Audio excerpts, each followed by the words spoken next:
සම්පූර්ණ පේන විදිය තියෙන්නේ. හරි අපි ඇතුළට යම් බලන්න ඔහොමගේ. ඉතින් ඕපන් එක ගේට ඇතුළේ තැන ඕපන් එකේ තියෙන ෆිනිෂින් නොහලේ ගහලා දයාලුනේ මේ තියෙන්නේ මම විකුණන්න බලාපොරොත්තු වෙන ඉඩම මේ තියෙන ඉඩම ඉස්සරහ ප්‍රවේශ මාර්ගයේ මේ තියෙන මිදුල ඉඩමේ දෙන්නේ ඉඩම ඉස්සරහ පැත්තට පේන විදිය ගේ සම්පූර්ණ පේන විදිය තියෙන්නේ. හරි අපි ඇතුළට යම් බලන්න ඔහොමගේ. ඉතින් ඕපන් එක ගේට ඇතුළේ තැන ඕපන් එකේ තියෙන ෆිනිෂින් නොහලේ ගහලා ෆිනිෂින් නොහලේ වර්ගඩි 900ක් විතර තියෙන මේ ෆිනිෂින් නොහල 10කට කිට්ටුයි. එතනින් කෙලින්ම සාලේ ප්‍රධාන දොර තනිකර බුරුත දොර කෙටෙන් කපලා බුරුත අපි මේ සාලේ තියෙන මේ ලොකු සාලයක්ම තියෙන මෙතනින් ඉතින් සාලේ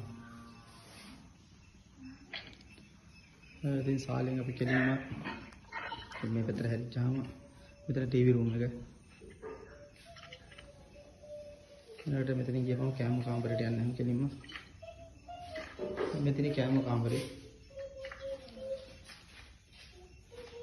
මෙතනින් කැම කාමරෙන් එළියට යන දොරක් තියෙනවා. මෙතන එළියට යන දොරක් තියෙන කැම කාමරෙන් මෙතන එළියට යන්න පුළුවන් දොර.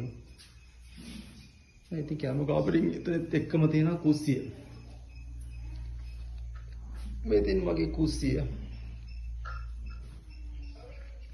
සම්පූර්ණම සිංක් එක ටයිල් අහලා තියෙන යට. උඩ සම්පූර්ණම කොන්ක්‍රීට් එක දාලා තියෙනවා. කුස්සිය වටේටම කොන්ක්‍රීට් එක දාලා තියෙනවා මේකේ. පැන්ටි තට්ටු උඩ එක. යට පැන්ටි කබඩ් වලට ගහලා තියෙන බාගෙට දොරවල් ටික තරහයි කන්න දෙන එකේ. එතකොට මේ තියෙන්නේ පෝරණේ ලිප්ප.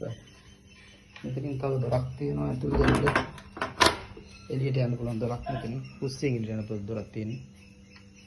නැවත අපි ඇතුළට යමු බලන්න. එතනට ගියපුවාම මෙතන කාමර ටික මගේ. මෙතන තියෙනවා කාමරයක්. මේ කාමරේ මෙතන බාත්රූම් එකක් තියෙනවා. බාත්රූම් භාගයට හදලා තියෙන්නේ. බාත්රූම් එකකින් මෙහා පැත්තට ගියපුවාම ඇතුළේ තියෙන කාමරයක්. මේ ඇතුළේ කාමරයක් තියෙනවා.